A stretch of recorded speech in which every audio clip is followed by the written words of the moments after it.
Hello, welcome to the June 15th edition of Success by Association Live. Today's issue is sponsored by Pinehurst Resort. We thank them for their continued support of AENC. Today's article is written by Catherine Sears, a Catapult HR advisor, and is reprinted with permission. The article is titled Hybrid and Remote Work Tips. Remote work the right way. There is no doubt about it. The working world has changed. Whether leaders like it or not, remote and hybrid work are becoming the new norm.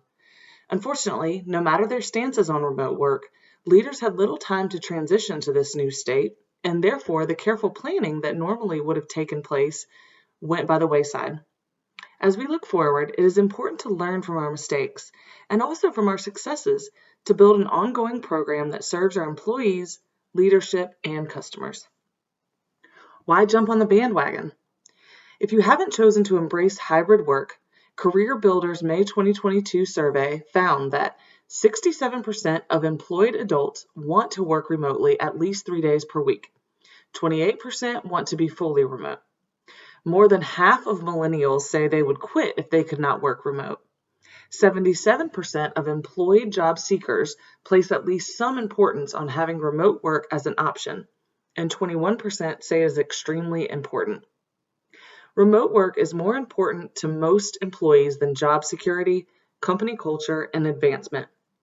On the other hand, 29% feel remote work can make teamwork difficult, and 23% feel isolated, and 18% feel unsupported. It is important to be aware that employees now have choices and are not stuck working for you if you continue to offer only in-person work. The vast majority of employers are moving to a hybrid work model. Littler concluded a 2022 employer survey and found that while only 6% of companies are fully remote, only 14% of companies offer no remote work. Each workplace experience is different.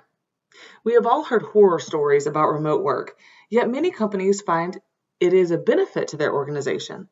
Why the difference of opinion? It has to do with the work itself, the workforce, and the leadership skills of managers. If the work itself is primarily manual, for example, obviously the job may not be suited to remote work at all. Other tasks that can cause remote work to result in loss of productivity or effectiveness are ones that can be done remotely in a crisis, but are better done in person. Coaching, counseling, providing advice and feedback as examples. A recent report from McKinsey analyzes industries by a variety of factors to help companies understand if they will be able to adapt easily to remote work. Companies often agree that some of the tasks which managers do frequently are best done in person, yet the staff they serve or supervise may be fully remote.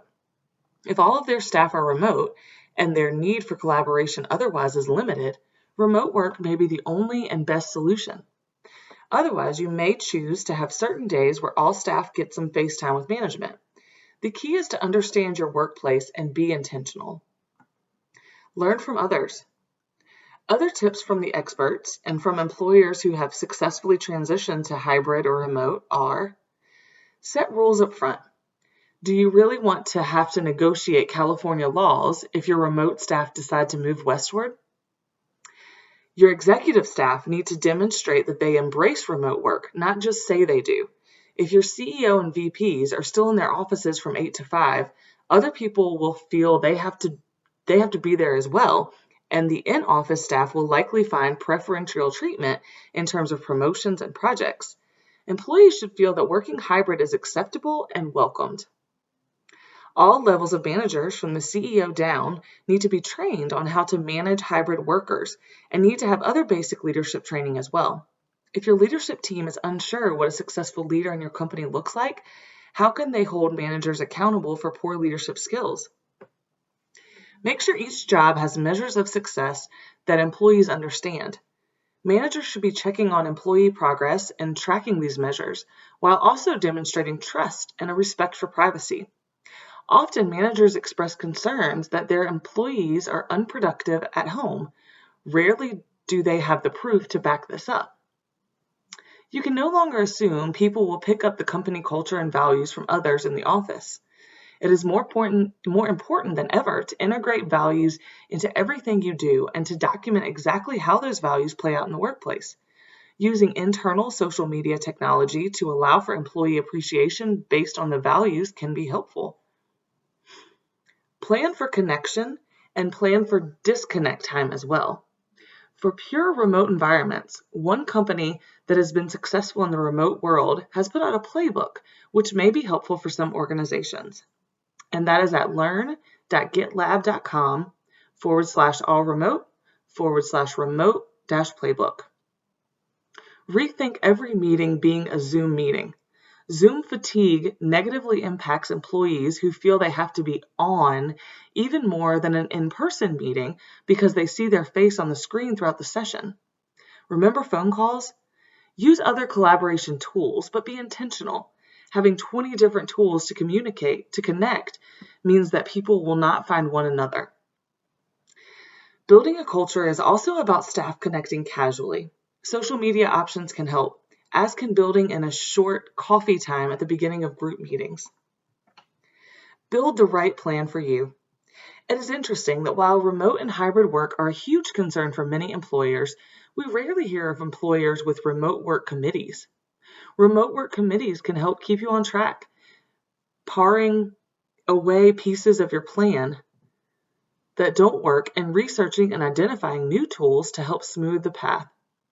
They can also arrange for employee surveys and focus groups to make sure that your grand new plan is one that genuinely works for everyone. In the new world of work, flexibility is key. It isn't a new desire on the part of the younger generation. It is something that most workers want.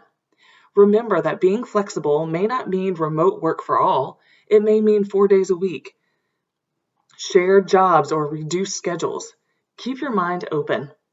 If your plan is strong and your management trained, you will eventually find the best way forward for your organization. That concludes this article. We thank you for your time. Have a great day.